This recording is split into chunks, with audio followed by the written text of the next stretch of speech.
In terms of time, Ralph Rangnick said later on in that interview that other clubs have done it in 2 or 3 windows.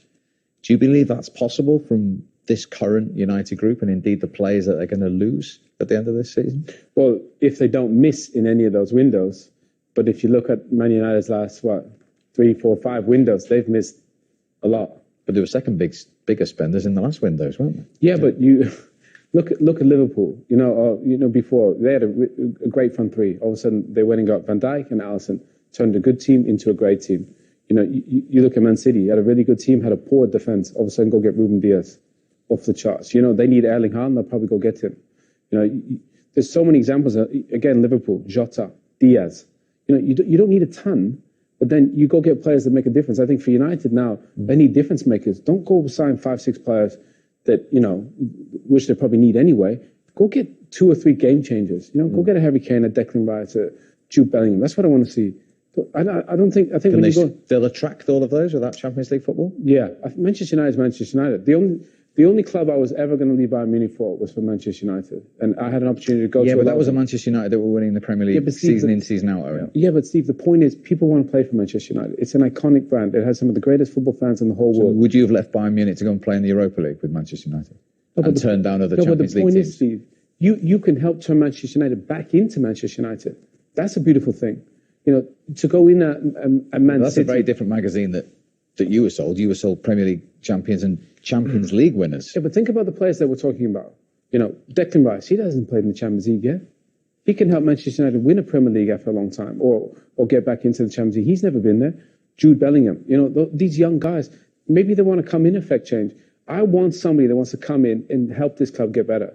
I don't want somebody to come in here and think they're doing this football club a favour. This club deserves people that they want to. It's an honour to play this football club because it is. And I think that's one of the biggest things right now. It doesn't look like when the chips are down that the lads are there. When you need, and that's all football is, Steve. You only really know it when it's difficult, and then you see how it is and how the players respond, players and coaches. And I think that's what they need. They need types in there: Harry Kane, Declan Rice, Jude Bellingham. Players that are gonna give you everything regardless of their performance. And I think that's what it needs. If they get that right, then they can start fixing it. It's a difficult recruitment job when you haven't got a playing identity. We talked about 2 of the best teams in the league, clear identity of how they play. I could scout for Liverpool. I know exactly what the characteristics of the fullbacks are, of the 3 up front, the rotation in midfield, who needs to be a 6, whether they want 2 8s. Man City the same, the rotations up front as well. With Man United, how do they play? Ten Hag's got to come and give them a playing identity first and foremost. Then he's got to say to the scout, I need this characteristic for this player. The fullback needs to be able to do this. And he ticked the box, and then they just go and find them. It's not about how much you spend, not about how much. It's about who you go and get. They haven't had that for an awful long time, have they? They haven't. That type of structure. They haven't, but it's a togetherness between the recruitment, and they've got to work together. The recruitment officer, the man who's in charge of going and get them players, and the manager. And that's why the manager has to have the final say on who they bring to the football club. There's no point just going to get a trophy player because they think it's sexy and it might appease the fans. It's not about that. It's about getting the right person, the right attitude. That's what they need. They need the attitude of them players. Because like Owen's quite rightly said, out of possession, non-existent. Man United don't want the ball. It's okay today. No pressure on them. Go and get the ball. They get on the half turn. It's lovely. The pitch is fantastic. The crowd are on the up because they're winning the football match. So when you're down, when you're playing against Liverpool and it's getting popped around you, who rolls their sleeves up? Who wants to go and make a tackle? Who wants to put their body on the line for that great club? They haven't got enough of them. They haven't got enough of them characters. First and foremost, you need to do their due diligence on the attitude of the players they're bringing in. The quality is not only the be all and end all. It's not about just the technique of the player. It's also about the desire of the character. And if you can marry up the desire and the ability, then you've got a player who should be playing for Manchester United. Hard to find. Everyone's looking for the same characters. But Man United should have the best recruitment officer out there. Can you change the culture of a club like this desperately needs that quickly in one window with 2 or 3 players of that ilk? Of course you can. Look at Manchester City. Before you had number 10s that were just on the ball, didn't really press. Now, if you want to be a number 10, you got to be Bernardo Silva. You got to be Kevin De Bruyne. Yeah. You got to run without the ball. And that's what it takes. If you're going to have a bunch of players floating around here whether it's the centre forwards, whether it's the wingers and people not tracking back, forget that. Those days are gone. You run out on the football pitch and you give everything you got. And if you don't, I'll go play somebody else. These boys wouldn't play like that for Jurgen Klopp or for Pep Guardiola. No chance.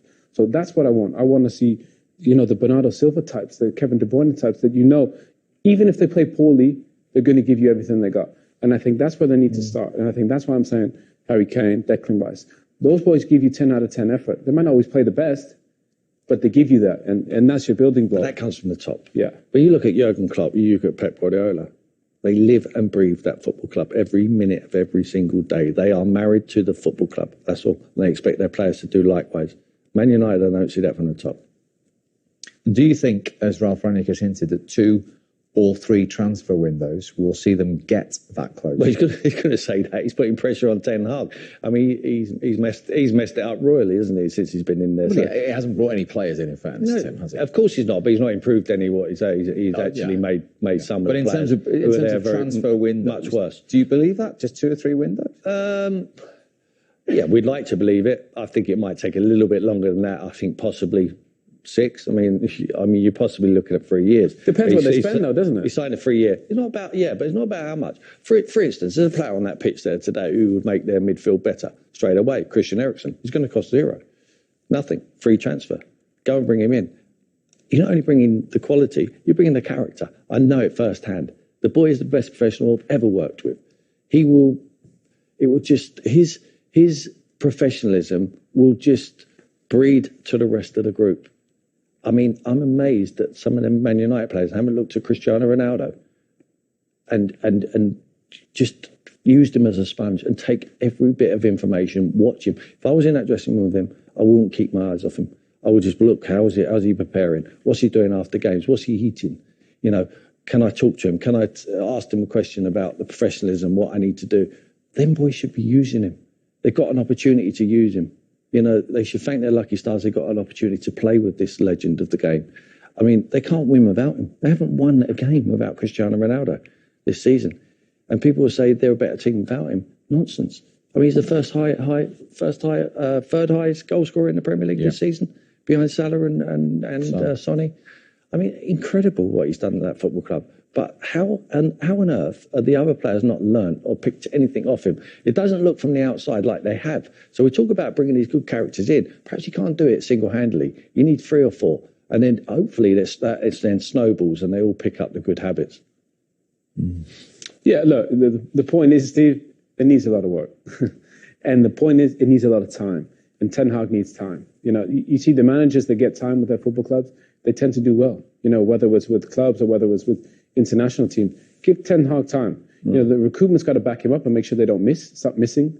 Keep spending 30, 40, 50 million pounds and missing. Can't happen anymore. The money's got to be well spent on players that are going to make a huge difference.